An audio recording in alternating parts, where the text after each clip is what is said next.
Good morning, my dear students. Today I am dealing with the third part of the cerebellum. In the first and second parts, we have seen what is cerebellum, where it is located, and its functional anatomy, and how it is divided into different lobes. And we have seen all the functions of the cerebellum in a little summary. And today we are going into the connections of the cerebellum. To understand the connections of the cerebellum, we should know about the cerebellar cortex. And as we have told that we look into the histological aspects of the cerebellar cortex and how these connections are formed between the different types of cells which are present in the cerebellar cortex. If you see the cerebellar cortex, it is having the outer part, and that is called the cortical part, and the inner part is called as the deep nuclear part. So this is the deep nuclear part and this is the cortical part. If you see, it is divided into three layers. One is called the outer molecular layer, middle Purkinje cell layer, and the third one is the innermost granular layer. So these are the three layers we are seeing. And there are different types of cells here. There are 5 types of neurons. One is called the basket cell. So one is called the basket cell. Number 2 is the stellate cell. Number 3 is the Golgi cell. Number 4 Purkinje cell. And number 5 the granular cells. These are the different types of neurons. So there are 3 types of layers. One is called the molecular layer, Purkinje layer and the granular layer. And 5 types of neurons. They are the basket cells, stellate cells, Purkinje cells, Golgi cells and the granule cells. Okay. If you see the Purkinje cell layer, see here, these are the Purkinje cells. These are the Purkinje cells. So, which are located in the Purkinje cell layer. So, they are a single layer of large flask-shaped cells, and there are about 30 million number of cells. One of the largest neurons in the body is the Purkinje cell. Okay, the Purkinje cells are present in the Purkinje cell layer. They are like flask shaped. They are about 30 million in number, and they are one of the largest type of cells in the body.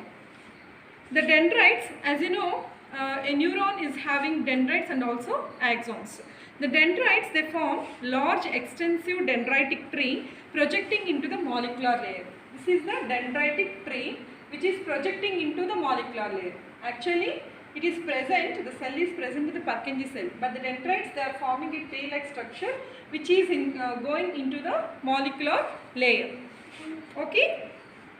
And the terminal branches, they show dendritic spines. The dendritic spines, they make synaptic contacts with parallel fibers derived from the granule cell axons. If you see, these are the granule cells, and these axons, they are going into this molecular layers, and they are making synaptic contacts with the axons coming from the granule cell layer.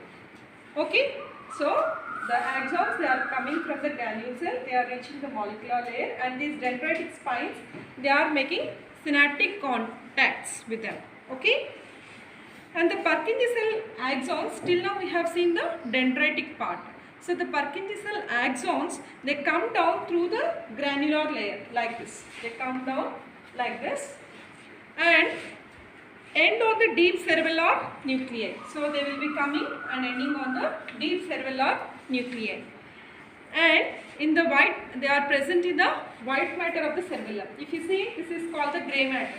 This is the grey matter. And this is the deep part, this is the white matter. Okay, so the cells, the axons of the Purkinje cells, they pass along the granular cell layer and they make synaptic contacts with the neurons which are present in the deep cerebellar nuclei, that is the white matter part of the cerebellar cortex. That is the white matter part, that is the deep nuclear part. And if you see, this is the grey part which is divided into 3 layers. And the few Purkinje cell axons in the flocculonodular lobe, which is a part of the cerebellum and forms part of the vermis, bypass the cerebellar nuclei without synapsing and pass directly into the vestibular nuclei of the brainstem. Okay, there are few Purkinje cell axons which are not synapting directly into the deep cerebellar nuclei, but instead they are bypassing this deep cerebellar nuclei and they are going into the vestibular nuclei of the brainstem. Okay, the only output from the cerebellar cortex is the axons of the Purkinje cells. This is the most important question which is coming for your NEET exams also. So for your Viva voice also, the only output from the cerebellar cortex is the axons of the Purkinje cells. Okay. And next, coming to the axons of the deep cerebellar nuclei. See, these are the deep cerebellar nuclei. And the axons of the deep cerebellar nuclei go out as efferent fibers. They are efferent fibers. That means they are moving away from the center to the periphery. So these are the efferent fibers. And the efferent fibers that leave the dentate nucleus form a large part of the superior cerebellar peduncle. And the efferent fibers from the other cerebellar nuclei pass through the inferior cerebellar peduncle. And the Purkinje cells are the inhibitory cells and they inhibit the deep cerebellar nuclei. Okay, you have seen the axons of the deep cerebellar nuclei, they go out as efferent fibers. They go out as efferent fibers, and the efferent fibers that leave the dentate nucleus, they form large part of the superior cerebellar peduncle. You know, there are superior cerebellar peduncle, middle cerebellar peduncle and the inferior cerebellar peduncle. The efferent fibers that are leaving the dentate nucleus, they form a large part of the superior cerebellar peduncle. And the efferent fibers from the other cerebellar nuclei pass through the inferior cerebellar peduncle, and the Purkinje cells are inhibitory cells and they inhibit the deep cerebellar nuclei. Okay, we have seen the Purkinje cell layer. Now I am coming to the granular layer. So, if you see the name itself suggesting that the granular layer, it is having full of granule cells. They are having full of granule cells. The axons of the granule cells, they project into the molecular layer. See, this is the molecular layer. The axons from here, they are going to the molecular layer. They are projecting into the molecular layer and they receive input from the mossy fibers. So, see here, they receive input from the mossy fibers. These are the mossy fibers and they innervate the Purkinje cells. They have multiple synaptic connections.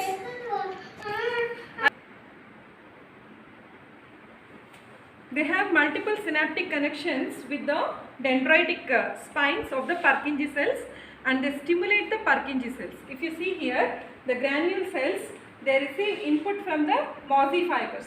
They receive input from the mossy fibers and they also make multiple synaptic connections with the dendritic spines of the Purkinje cells. Dendritic spines of the Purkinje cells, and here they stimulate the Purkinje cells. Okay. And other than these cells, we are having the basket cells. So this is the basket cell and the stellate cell and the Golgi cells. These are the Golgi cells and these are the stellate cells. And these three cells, they are inhibitory interneurons. So they are inhibitory type. Instead of stimulating the Purkinje cells directly, the granule cells, they synapse with the inhibitory interneurons like the basket cells located in the molecular layer, which in turn inhibit the Purkinje cells. So here, instead of directly stimulating the Purkinje cells, they are mediating through these inhibitory interneurons, that is the basket cells, stellate cells and the Golgi cells. They will give the inhibitory effect.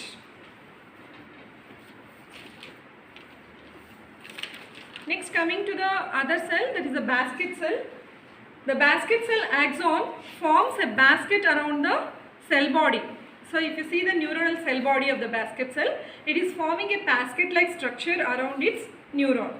And the axon hillock of each Purkinje cell, it innervates. Okay. So, and the axon hillock, it innervates with the Purkinje cell. If you see here, they are in very close contact. This is the Purkinje cell, this is the dendritic tree of the Purkinje cell, and this is the basket cell.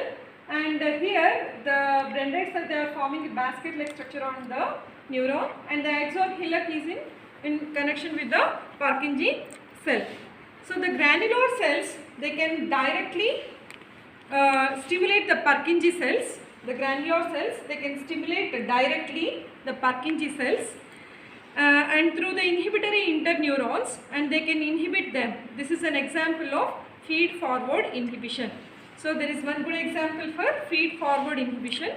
Here the granule cells, they can even directly stimulate the Purkinje cells. The output we have seen, it is the Purkinje cells. So the Purkinje cells, they stimulate the granular cells, they can directly stimulate the Purkinje cells, or through the inhibitory interneurons, they can inhibit them, and this is an example of feed forward inhibition. If you see the granular cell, it is also having dendrites, and these dendrites, they make synaptic contacts with the incoming Mosey fibers. If you see, these are the incoming Mosey fibers, and they are making synaptic contacts with the out of the dendritic cell. The dendrites of the granule cell, they are making synaptic connections with that of the Mosey fibers, which are coming from the deep cerebellar nuclei, okay, from the white matter of the cerebellum. If you see the stellate cell, they are inhibitory interneurons of the molecular layer. The stellate cells, they are the inhibitory interneurons of the molecular layer. And the Golgi cells, these are the Golgi cells, these are the inhibitory interneurons or the inhibitory cells of the granular layer. Inhibitory cells of the granular layer. And the dendrites of the Golgi cells, they project into the molecular layer and receive input from the parallel fibers. If you see here, they are going into the molecular layer, and they also receive inputs from the parallel fibers. Okay. And the axons of the Golgi cells, which are present in the granular cell layer, they synapse with the dendrites of the granule cells. The granule cells and Golgi cells, they are both present in the granular cell layer only, and the axons of the Golgi cells, they synapse with that of the dendrites of the granule cells. Okay. The granules, the axons of the granular cells, they stimulate the Golgi cells. Okay. Here, if you see, these connections are little bit confusing, but you have to concentrate what are the different types of neurons first of all, in which layer they are located, and what is the effect they are going to produce. We have seen already 3 inhibitory interneurons. Their effect will be like inhibitory. There is the basket cell, stellate cell, and the Golgi cells. And how the other cells they are stimulating, whether they are stimulating directly the excitatory effect or the inhibitory effect, you have to see. Sometimes they will be directly stimulating, and sometimes they are mediating via the inhibitory interneurons. That thing you have to concentrate. Okay. If you see here, the axons of the granule cells, which are present in the granular cell layer, they stimulate the Golgi cells, which in turn inhibit the granule cells. Okay. As such, the Golgi cells are inhibitory, and the axons of the granule cell, they have that inhibitory effect, and finally the effect is inhibitory. They stimulate the Golgi cells, which are inhibitory type. That's why the effect will be inhibitory. If you see the Golgi cells, they receive input via the collaterals coming from the Mosey fibers and the Purkinje cells. Okay, also from the Mosey fibers and the Purkinje cells. And if you see, the granule cells can either stimulate the Purkinje cells or they can inhibit the Purkinje cells through the inhibitory interneurons. So it is having some different role. The granule cells, they can even directly stimulate the Purkinje cells, or they can inhibit the Purkinje cells via the inhibitory interneurons. Okay. If you see the Purkinje cells, these are the Purkinje cells which are present in the Purkinje cell layer. They are inhibitory to the deep cerebellar nuclei. So these are the deep cerebellar nuclei. If you see, this is inhibitory. This is inhibitory.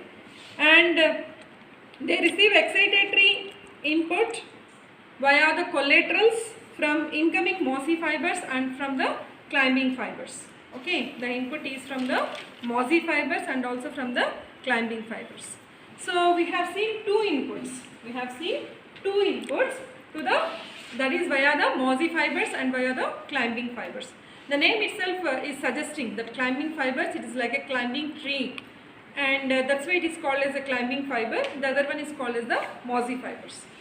So if you see here, the inferior and the middle cervellar peduncles, they are formed by this majority of the climbing fibers and also the mossy fibers. So earlier we have seen the superior cervellar peduncle.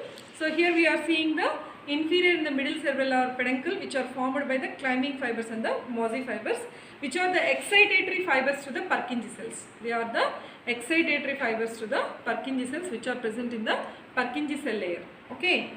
If you see the climbing fibers, they are arising from the inferior olivary nucleus. They are coming from the inferior olivary nucleus, and the mossy fibers, they form majority of the fibers that give collaterals to the deep cerebellar nuclei. If you see here, they are giving collaterals to the deep cerebellar nuclei. So the mossy fibers, they are contributing for the major percentage for giving the collaterals to the deep cerebellar nuclei, and they are excitatory to the cerebellar nuclei. They are excitatory to the cerebellar nuclei. And if you see the intracerebellar nuclei, they are stimulated by the efferent climbing and the mossy fibers. They are stimulated by the efferent climbing fibers and also the mossy fibers, and they are inhibited by the Purkinje cell axon. And they are inhibited by the Purkinje cell axon.